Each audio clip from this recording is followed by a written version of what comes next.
পাকিস্তানে field marshal Asif মনিরকে ইমরানকে সরিয়ে তাকে ফিল্ড মার্শাল এবং ক্ষমতার সব কেন্দ্রের প্রধান ব্যক্তি করে বসানো হয়েছে আমেরিকার পক্ষ থেকে।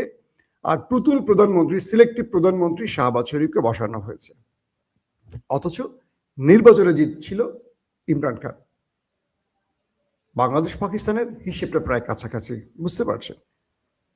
অথচ দেখেন, এই পাকিস্তান, ইমরান খান যখন রাশিয়া গিয়েছিলেন তেল কিনবেন, খাদ্য কিনবেন, আমেরিকা মাইন্ড করছে। ভারত রাশিয়া থেকে তেল কিনছে, ভারতকে এটা বলছে ওটা বলছে, স্যাংশন দিচ্ছে, এই করছে। ট্রাম্প নতুন করে ভারত নীতিতে কি করছে দেখেন। যখন হরমুজ প্রণালী দিয়ে ইরান সকল তেল রপ্তানি বন্ধ করে দিয়েছে, তেলের ট্যাঙ্কার বন্ধ করে দিয়েছে, তখন আমেরিকা ভারতকে বলছে তুমি রাশিয়া থেকে তেল কেনো এবং সেই তেল রিফাইনিং করো, করে বিশ্ববাজারে বিক্রি করো। মানে লাভ হবে কার? ভারতের। কার তেল? রাশিয়ার, মানে রাশিয়ারও লাভ। যুদ্ধ চাপিয়ে দিল ইরানে, মধ্যপ্রাচ্যের তেল কেনা বন্ধ, পুরো পৃথিবীতে তেলের বাজার উচ্চ মূল্যে, 65 থেকে ব্যারেল 95-তে চলে গেছে, বুঝতে পারছেন? ডবল। কয়েকদিন পর 150 টাকা ক্রস করবে। দেখেন না কি অবস্থা হয়। এখন আমেরিকা বলছে ভারতকে তুমি রাশিয়া থেকে তেল কেনো। ভারত এখন মানে জাহাজ ভর্তি করে তেল কিনছে। পুরো পৃথিবীতে ভারত নিজের তেল না থাকলেও রাশিয়ার তেল অল্প মূল্যে কিনে বাজারে বিক্রি করে এখন ভারত পুরো মাল কামাবে, আর মাঝখান থেকে রাশিয়া মাল কামাবে রাশিয়া তেল বিক্রি করে।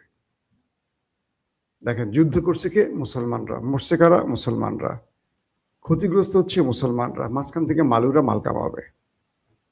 আসেন 2 নম্বর, ওই যে ভারত ইরানের ট্যাঙ্ক যুদ্ধ জাহাজে আক্রমণের সুযোগ করে দিয়েছে, তারটা পুরস্কার দিতে হবে না? পুরস্কার পাচ্ছে নরেন্দ্র মোদীর দেশ। আর বাংলাদেশ আর পাকিস্তান ভারতে শুধু এটা চুষতে চুষতে সারা জীবনই পার করে দিছে। এরকম ধ্বজভঙ্গ পররাষ্ট্রনীতি দিয়া এই দুটো দেশ উঠতে পারবে না কখনো, বাংলাদেশে আর পাকিস্তান উঠতে পারবে না এই পরিবারতান্ত্রিক রাজনীতির থেকে না বেরিয়ে আসলে। এরা ক্ষমতা জনগণের জন্য বসে না, এরা বসে ক্ষমতা ধরে রাখার জন্য। তাই ক্ষমতা এদের কাছ থেকে, যাদের কাছ থেকে নেয়, ঠিকানা আর লিজ নেয় ক্ষমতা, আমেরিকা ভারতের কাছ থেকে, তাদের কথা শুনে চলতে হয়। এই আমাদের বাংলাদেশের ইস্টাবলিশমেন্ট ভেঙে দিতে না পারলে এই দেশের জনগণের মুক্তি মিলবে না। আজকে ভারত আমেরিকার চোখে কথা বলে, চোখে চোখ রেখে কথা বলে নরেন্দ্র মোদী। আবার দেখেন তাদের কি সারপ্রাইজ দেয়, তেল দেয়। আর বাংলাদেশ পাকিস্তানকে কি দেয়? গলায় পাড়া দিয়ে কেড়ে নেয় সবকিছু। আসেন 2 নম্বর গুরুত্বপূর্ণ খবরে। রাশিয়া আরবকে বলছে তুমি আমেরিকাকে তোমার ঘাঁটি দিচ্ছ। একবার চিন্তা করো, আমেরিকা তোমার দুর্দিনে কি করলো? আমেরিকা তোমাকে বাঁচাতে আসেনি, আমেরিকা এসছে ওই দেশটিকে বাঁচাতে, ইসরায়েল। যাদের শত্রুর প্রয়োজন তাদের কোনো দেশ লাগবে না, ওই একটা দেশ থাকলেই হবে। তাদেরকে বন্ধু বেশি আনো আর শত্রু বেশি আনো, ওইটা তোমার পাশে থাকলেই তোমার 12টা বেজে যাবে। আরব রাষ্ট্রগুলো বুঝতে পারছে তারা অনেক বড় ভুল করেছে। আরবের ব্যবসায়ীরা আরবের রাষ্ট্রপ্রধানদের চাপ দিচ্ছে যে আমরা অনেক বড় ভুল করেছি। এই যুদ্ধ আমাদের চোখ খুলে দিয়েছে। কি চোখ খুলে দিয়েছে? যে আমাদের তেল বেচা টাকাগুলো তারা নিল, পশ্চিমা দুনিয়ার অর্থনীতি টিকে আছে আমাদের টাকায়, পেট্রোডলার। আজ দেখো ইরান যখন আমাদের মার দিচ্ছে, ও নিজে বাঁচার জন্য ও 18,000 মার্কিন নাগরিক নিয়ে আমাদের দেশ থেকে উধাও হয়ে গেছে।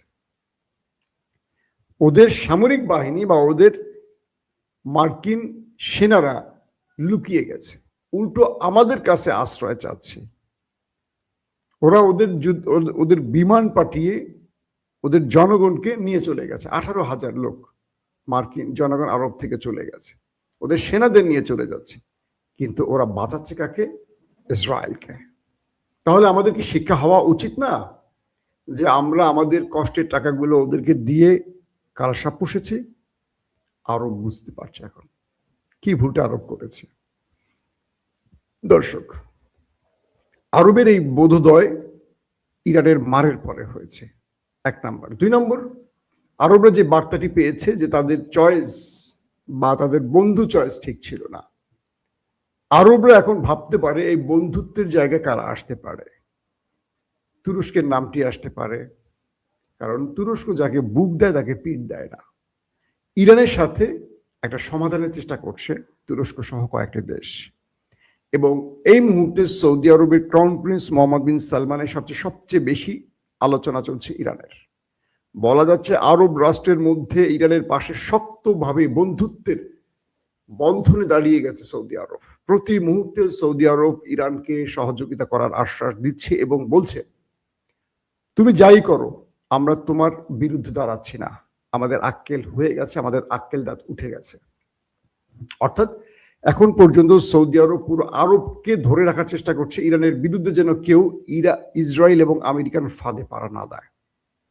এবং সেই হিসেবে সৌদি আরবে আক্রমণ হচ্ছে, আরব আমিরাতে আক্রমণ হচ্ছে, কিন্তু সেই আক্রমণ ইরান যেগুলো করছে টার্গেট বেজ আক্রমণ করছে, সৌদির কোনো সম্পদের উপর হামলা চালাচ্ছে না। এখন ক্রাউন প্রিন্স মোহাম্মদ বিন সালমান যে বিষয়টি চাচ্ছেন সেটি হলো যে কোনোভাবে এই যুদ্ধটা বন্ধ করতে চান। তিনি যাদেরকে প্রয়োজন দুতিয়ালিতে আনতে চান, এনে ইরানের সাথে আমেরিকার যে লড়াইটা বন্ধ করতে চান। কারণ এই লড়াইটা বন্ধ করতে না পারলে মধ্যপ্রাচ্যে শুধু নয়, পুরো পৃথিবীতে অর্থনীতি ভেঙে পড়বে, অনেক বড় বিপর্যয় আসতে যাচ্ছে খুব শিগগিরই। তাই সৌদি আরব এখানে বড় ভূমিকা পালন করছে। দর্শক আসেন, এতদিন ধরে আমি দুটো চ্যালেঞ্জের খবর দেব। ইরান আমেরিকাকে দুটো চ্যালেঞ্জ দিছে এবং সেই চ্যালেঞ্জে আমেরিকা কিভাবে হেরে গেছে তারও তথ্য তুলে ধরবো একটু মাঝামাঝি সময়ের মধ্যে। ইসরায়েল পুরো পৃথিবীকে বলেছিল